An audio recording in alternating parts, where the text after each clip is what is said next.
The Divine Reality Stories of Baba Neeb Karoli Maharaj by Ravi Prakash Pande. Preface. Shri Baba Neeb Karoli Maharaj appeared to be an ordinary human, but he was actually divinity incarnate. He inspired people in unseen, intangible ways. No one would predict his behavior. His actions revealed an all knowing, all pervading, and all powerful being who had nature itself under his command. Our rational minds made it difficult to accept such power in a human being, but Baba's love melted away our natural skepticism and submerged us in grace. The account of Baba's Leela, or his divine play, described in the main body of this book, are devotees' personal experiences of Baba.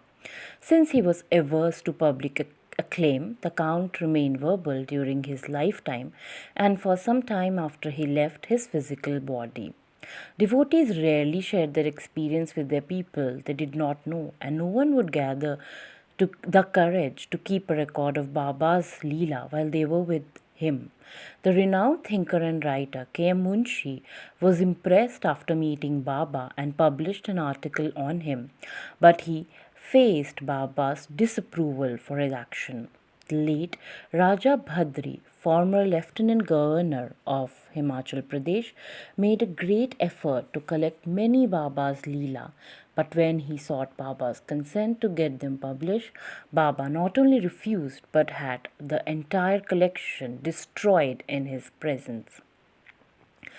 In 1971, Baba's American devotee Ram Das, Dr. Richard Alpert, former professor of psychology at Harvard University, was successful in narrating the powerful effect of Baba's influence on him in his book Be Here Now. In 1979, 6 years after Baba left his mortal body, Ram Das published another book entitled Miracle of Love.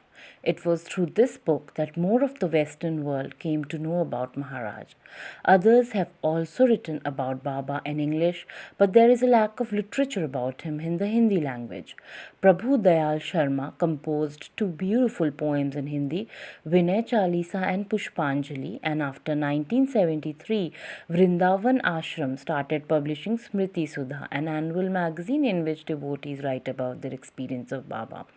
In preparation for writing this book, personal interviews were conducted with people from many nations, and all the literature available on Baba was researched.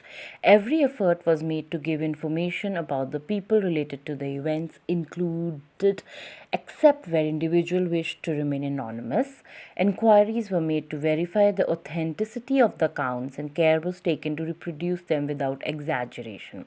In addition to incidents that took place before 1973, people's experience of Baba after his Mahasamadhi are also described. The account have been arranged according to their context and reflection of divine attributes rather than chronologically. For some people related the experience based on the lasting impression they made rather than the exact date the event occurred. Since the attributes are interdependent, some experiences may reflect more than one. The word pronounced Ram closes every chapter because name of Lord Ram was more dear to Maharaj. Baba's mystical Leela inspires us to discover the essence of truth and often brings about a spontaneous change in our perception of this world. His divine ways are so exceedingly impressive and attractive that contemplation of them encourages us to seek improvement of the inner self. As a consequence of this inner cleansing, people start experiencing Baba's grace and sometimes see him in dreams as well as in waking reality. Thus, by thoroughly contemplating and reflecting on his character and divine Leela, it is natural that there will be changes in the thought and tendencies of aspirants. To facilitate this transformation is the purpose of this book. I had the opportunity to meet Baba for the first time in 1944 in Lucknow. After 1953, my association with him increased as I was blessed to be with Baba in Kachi Dham for some time early year from 1966 to 1973. In this way, I became more and more in touch with his devotees and their wonderful experience of Baba. I bow to the revered feet of Sri Siddhima, who inspired me to write this book and with whose blessings this great task has been completed. I also express my sincere gratitude to everyone who shared their experiences and encouraged me, especially Shri Kehar Singh Ji, who contributed so much from many years of close association with Baba. I am also grateful to the Hanuman Foundation USA for making several photographs of Baba available for publication of this book. I acknowledge that I have neither the intelligence nor the capability to describe the greatness in Baba, so beg pardon of the reader for my inadequacies. Baba concealed his true nature, but by his grace I present to the reader the little I knew and saw. I published this book with a selfless prayer for the welfare of humankind. If in the accomplishment of this cause I have inadvertently hurt the feeling of anyone, I humbly seek for their pardon. In the end, I submit this book to Shri Hanuman Mandir and Trust, Ravi Prakash Pande, Rajida, Shri Hanuman Mandir and Ashram, Kachi District, Nainital, Guru Purnima, 11th July 1987. An entreaty for grace. O heaven of the shelterless, you are the compassionate one, the embodiment of grace, the forgiver. Some know you by the name of Lakshman Das, some as Neeb Karori, and a few others as Talaiya Baba, Baba of the lake.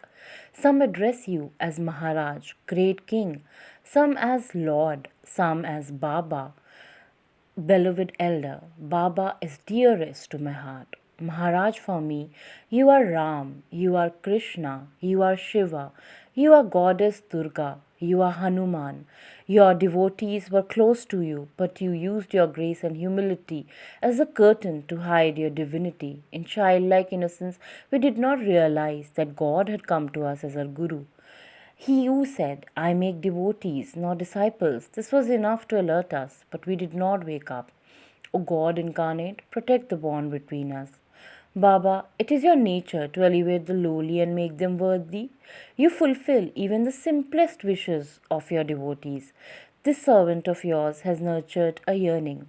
Knowing the innermost thought of all, it is not hidden for you, O Lord. O Lord, I have a keen desire to spread the story of your divine play, but I feel quite incompetent for the great task. Effort to describe God, all end by saying Neti Neti. Yet one cannot help praising his glory. Similarly, words have not the power to express your divinity, for there is no end to you or your divine play. Any effort to express who you are is like trying to drain an ocean with cupped hands. No matter how much is said or how much is written, one cannot be satisfied with it. I am aware of my own lack of capability on one hand, lack of adequate knowledge of language, literature, and style on the other. Under these circumstances, it does not seem possible to safely carry the nectar of your divine life to others. In the evening of my life, as unskilled sailor as I am, it is my audacity to get into the tumultuous ocean in a worn out boat with time worn oars. Yet, leaning upon your supernatural powers, may I persist in this stupendous task. O Krishna, you made it seem as if your play in this human body was over. Your disappearance was a divine act in itself. Your compassion is still alive and giving support to those seeking your grace. O Lord, may I know if your divine nature needs still be concealed. If not, kindly be seated in the heart of this servant of yours, enlighten his wisdom, and gratify him by making his pen write. You alone can make an impossible task complete or possible. By your grace, all hurdles will be removed and all this work will be completed. O ocean of kindness, I await the shower of your loving grace. These flowers are offered with love and placed at your feet with care. Please accept them, O beloved Gurudev. Humbly, I bow at your feet. Ravi Shankar Pande, Rajida, Shri Hanuman Mandiran, Ashram, Nainital, Bhadra Shukla, Anant Chaturdashi, 21 September 1983.